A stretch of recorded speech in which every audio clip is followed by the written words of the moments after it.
without further ado, enough hearing from me.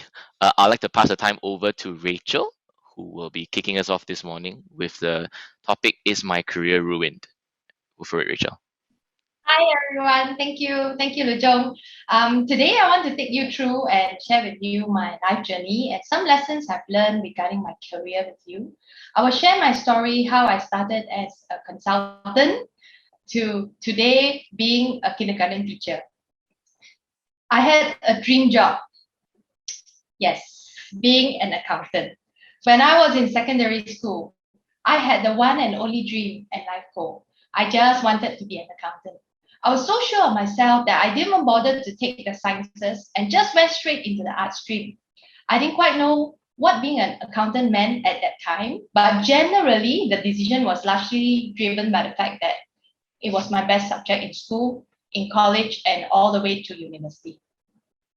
I completed my studies at the end of 1999 and aspired only to work in one of the big fours then.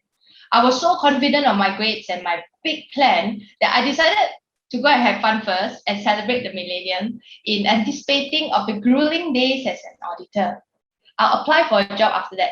After all, I know where I'm heading. Surely one of the big fours would take me in, I thought to myself. So I returned to Malaysia after the celebration in January 2000. And I thought, oh, what's the hurry? Let me celebrate Chinese New Year first. And I'll start applying and fix up my resume then. Okay, by the time I did that, I didn't realize the recruitment period for the big fours were kind of over. And the peak period has already started and it was already underway. I waited and waited for weeks and weeks for someone from the big fours to call me, but no one called. 1 month passed, 2 months passed, nothing. My mom even tried to help me and pull strings to get this uncle or this auntie who knows someone in somewhere in AA, PWC to get me employed. Somehow just no one called. And my BFF got called up and landed herself in one of the big fours, but nothing for me. As everyone around me had started working, I then decided to apply for other jobs elsewhere, looking through job ads in the newspaper. So after a few months, Anderson Consulting, today known as Accenture, called me up for an interview. I went for the interview, but wasn't too clear what people in the consulting industry do. I got offered, but I was only half keen because that kind of wasn't like my dream job. So everyone around me said, it's a chance of a lifetime and definitely much better than working in an audit firm. Since it paid so much, more than what I would have gotten as an auditor, I decided to join them.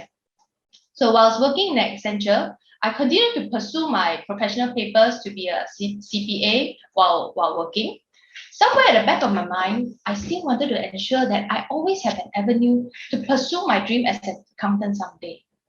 So I worked for about 4 years in Accenture. There, I had the opportunity to work with top management, fly to the US for training, and expatriated to work abroad in Singapore and Indonesia. I truly learned a lot and had superb bosses and colleagues. Then, as I was contemplating my career and promotion opportunities, I felt that there was still that unfulfilled dream in my life. I completed all my professional accounting papers, but still felt that I needed to do more hardcore accounting stuff. So before it was too late for me to make a U-turn, I reached out to my BFF, who was working in the audit firm, to ask her help to put in my resume directly to her boss. So finally, I had the opportunity to go for an interview in one of the big fours. I thought this was the best job for me because I was going to work in the corporate finance division of Ernst & Young. My BFF said I would get to do some auditing and some corporate finance work. Wow, the word corporate finance in itself was so sophisticated and like complex, right? That it just seemed like it was the right job for me. So I remember thinking to myself that God indeed has his perfect timing. This would be a much better arrangement than if I were to do auditing from the start. So I got offered the job, but there was a catch. I had to take a pay cut and go in only as senior 2. So senior 2 was likened to probably someone with 2 to 3 years experience, but I had close to about 4+ then. My BFF was already one level above me. But because of my undying passion for that hardcore auditing work, right, and my dream of working in one of the big audit firms, I took the job. Okay, and during my stint in EY, I thoroughly enjoyed myself and I learned so much. I managed to work on lots of hardcore accounting related work like due diligence, financial projections, feasibility studies, IPOs. I had the experience of pulling all-nighters to complete the financial reports for my clients, staying in the office for long hours, crunching numbers, just as I had envisioned it when I was in university. I know it sounds crazy, but I was in my zone. I counted my blessing that despite being set back a level when I joined, my managers pushed for my promotion and promoted me during the mid-year promotion period after 9 months. I'm thankful for that. Otherwise, I would have had to wait for 1.5 years before moving to the next level. So 2 years later, in 2006, I got married to KL and was promoted to assistant manager then. So to cut the long story short, a year plus later, my daughter came along, my first kid. So that was one of those periods in my life which was most difficult in terms of balancing work and life. I was literally a walking zombie from the lack of sleep. I have to learn how to juggle, to be a new mom, breastfeed my child, and cope with the work. So being an auditor, for some of you, if you know, we would need to work on site at the client's office. So, and not all offices are well equipped to support breastfeeding mothers. So I still remember that I had to use my client's storeroom to express milk. And then after that, they didn't have a freezer. So I said, oh, I need to go down to the mama store to borrow freezer space just to store breast milk for my baby. So after the project was completed, I contemplated the possibility of getting another job nearer to home and a job with more structured and fixed working hours. It was actually a very difficult decision for me to make as I really like what I do. I was literally living my dream. But deep down, I know that it wouldn't work for me in the long term. So finally, after discussing it over with KL, I decided perhaps a commercial firm would provide more stability in terms of my working hours. KL was supportive, and I started applying for jobs again via JobStreet. So Nestle Malaysia called me up for an interview. Shortly after that, everything went well, and they offered me a job. But yes, once again, I had to take a pay cut and come in as an executive, a management accounting executive. They said that I didn't have the relevant experience working in a commercial environment. So to be honest, at that time, I mean, we didn't pray like super hard over it. I just knew I had to do it for my child. I just took the job because it was a good firm. Yeah, everyone knows Nestle, everyone knows Milo, right? And the office was just located really near my home. So I started working in Nestle in the management accounting department. Here in Nestle, I hit the lowest point in my career, where for the first time ever, my line manager extended my probation for 6 months. Okay, I never thought that could ever happen to me, right? Especially after I had given up my dream job as an auditor, after working in Anderson Consulting or Accenture back then, right?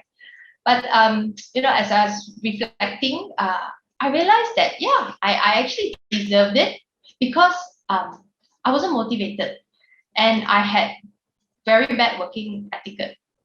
At that time, I didn't quite like my job as I felt that my job was very back office, very monotonous and rigid. I was put in charge of only one line of the P&L. Okay, so I struggled to go to work on time. And my line manager didn't like that. Didn't like my tardiness, and she faulted me for that. And I guess likely she sensed my unmotivated vibes. So KL told me, better back up. Okay, better get myself confirmed, right?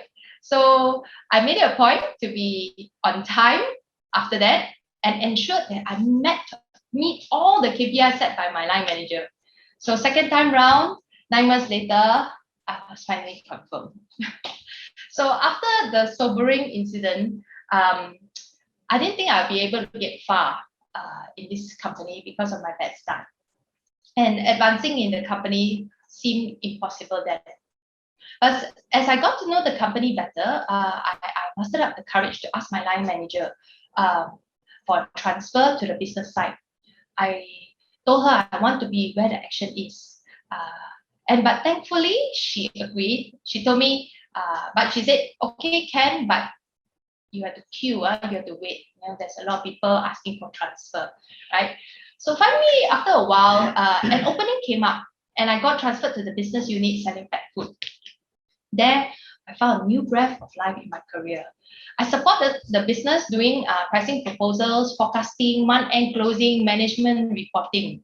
Okay, and many older advisor colleagues told me, promotions, promotions and increment in Nestle can only if you have three things. One, to be at the right place at the right time. Two, you need to play the game. Three, you need luck. Okay, so but me being here today, I want to share with you that truly nothing is impossible to God, and God knows what is best for us. So just 3 months after my transfer, my line manager got promoted to handling a bigger brand. I thought to myself, if it was only a year later, then at least I can qualify to succeed my manager and have a chance to be considered for promotion, right? Or to take her job lah. Then I can be at the right place, right time, right? So now I'm at the wrong place and wrong time. She left pretty immediately, and my boss was left to look for replacements. Months passed, many people came for interviews, but somehow nothing eventuated. So one day my boss called me into his office and he gave me a proposal. He said, since I was holding the fort in absence of my manager, instead of looking for a replacement for her, he suggested that I continue to hold the job in proxy and he will hire someone to help me instead. He gave a revision in my salary and promised to promote me when he can. He just told me to do my thing and leave the rest to him. Less than a year later, I got my promotion to be manager. So truly, all glory to God. Okay.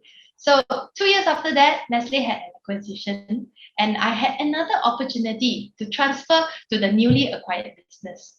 So my boss supported my transfer, and he even taught me to negotiate for another promotion because of the uniqueness of my role. So besides taking care of financial, I was expected to help to integrate the business into Nestle systems and operations.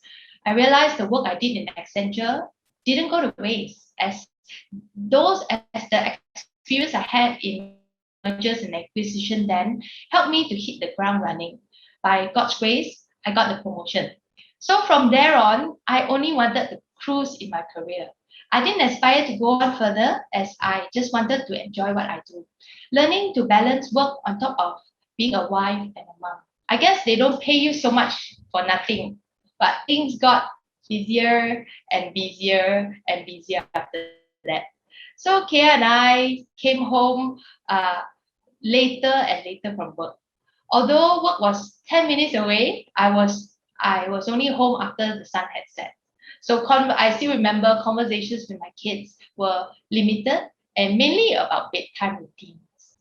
So one day in 2014, I spoke to KL. I said about the possibility of me maybe looking for another job that would enable me to spend more time with my kids.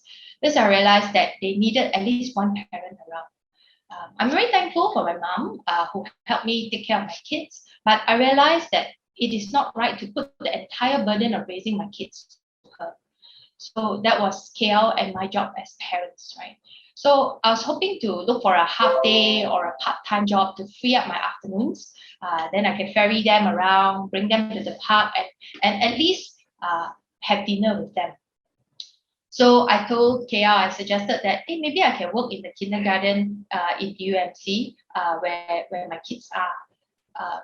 And at that time, it was just over dinner. To my surprise, he he didn't laugh at my proposal, and in fact he supported it. So I submitted my application to the church recruitment portal, and then the principal called me up for an interview. So for the third time in my life, I did another crazy thing. I took a big pay cut, and I started from scratch. So I took the job and started as a subject teacher in TJC. And then this is now my 6th year in JC. When my last child finished kindergarten in 2017, some people asked me if I'm leaving. Okay, at that time, I just couldn't find any compelling reason to leave, and I like what I do. So a very dear colleague and mentor told me, she said, Rachel, you should be faithful in what you do, right? She said, if God didn't call me to go, then I should stay put, make where I am or what I'm doing my calling. So if you look at it from the world's view of success, right? People will just label me as a failure, as I guess no one can even imagine taking pay cuts and changing their career 180 degrees, not once, but 3 times. But from my perspective, right, as I reflect back, I thank God for bringing me through this journey. The relationship built with my colleagues is priceless. I found favor with my superiors, and I ended up every job at a higher career point. I picked the title of my sharing as Is My Career Ruined? Because I wanted to encourage all of you that there is no such thing as a ruined career. It's really never too late to do something, and there's not only one job for a person. Your circumstances will change. You will have different points in your life where you will need to play different roles.